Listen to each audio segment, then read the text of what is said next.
Most people have heard of Stockholm Syndrome, the idea that hostages sometimes form emotional bonds with their captors. But far fewer know about the other side of the coin. Lima Syndrome.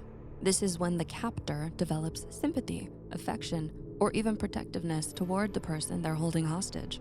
It sounds surprising at first. Why would someone who's in control, even committing harm, suddenly feel compassion for their hostages?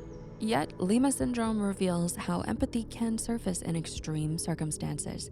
And while most of us, thankfully, never find ourselves in an actual hostage situation, the psychology of Lima Syndrome has a lot to teach us about power, vulnerability, and the surprising ways connection can emerge in the most unlikely of places. The hostage crisis that named the condition. Lima Syndrome was named after a real hostage crisis that took place in Lima, Peru in 1996. During a lavish party at the Japanese ambassador's residence, members of a militant group stormed the mansion and took over 600 politicians, diplomats, and military officials hostage. The captors' demand was that members of their revolutionary movement be released from prison. But something unexpected happened. Over 70% of hostages were released early, after only a few weeks, far more than any negotiation expected.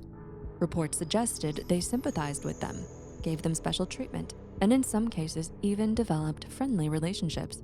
The very people meant to be their leverage became humanized. But why would a captor develop sympathy? At first glance, it doesn't make sense. Hostage takers usually have strong motives, political, financial, or otherwise. Yet there are powerful psychological forces that can cause Lima Syndrome to emerge. 1. Empathy is hard to turn off. Even in high-stress situations, seeing someone suffer can stir up guilt or compassion.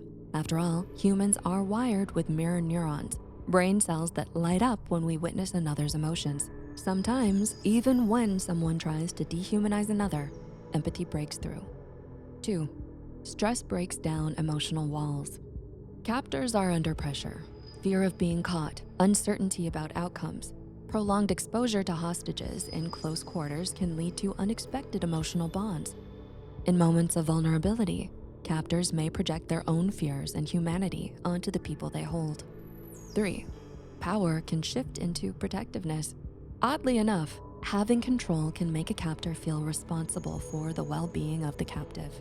What starts as domination can morph into caretaking. 4. It's harder to hate someone you get to know.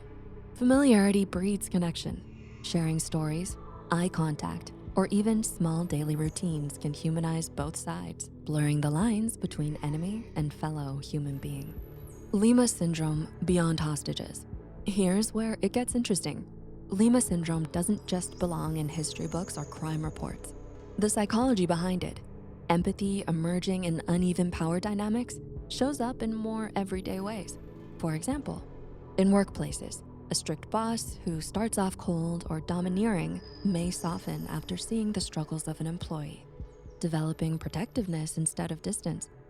In parenting, parents sometimes begin with rigid expectations only to loosen up when they truly empathize with their child's feelings. And in relationships, a partner who holds power in a dynamic financially, socially, or emotionally may unexpectedly shift from control to caretaking when they recognize their partner's vulnerability. In each of these cases, the seed is the same. When someone in control begins to see the full humanity of the person beneath them, dominance can give way to compassion. What Lima Syndrome teaches us about empathy. On one level, Lima Syndrome might seem odd or even ironic, but it's a powerful reminder of how compassionate the human heart can be. We often assume power corrupts, that holding control makes people colder or more detached, and sometimes, most of the time, that's true. But Lima Syndrome shows the opposite possibility. Power can also open the door to responsibility, care, and surprising softness. This doesn't mean Lima Syndrome is always healthy. After all, it unfolds in a context of captivity and imbalance, but the psychology behind it offers a hopeful truth. Even in the darkest dynamics, empathy can surface. Unlike Stockholm Syndrome, which happens rarely but is widely known, Lima Syndrome is even less common and far less discussed. But together they teach us something important about relationships, Under stress, humans don't just fight or flee. We also reach for connection, no matter how risky or irrational. When stripped down to our rawest emotions, we are wired not only for survival, but for belonging. Even in fear, empathy can override hostility. Even in power, care can seep in. And that, perhaps, is the most hopeful lesson Lima Syndrome has to offer. If empathy can emerge in something as extreme as a hostage situation, what does it say about our everyday lives? Maybe it's proof that beneath all the roles, power struggles, and defenses, we are built to recognize and respond to each other's humanity.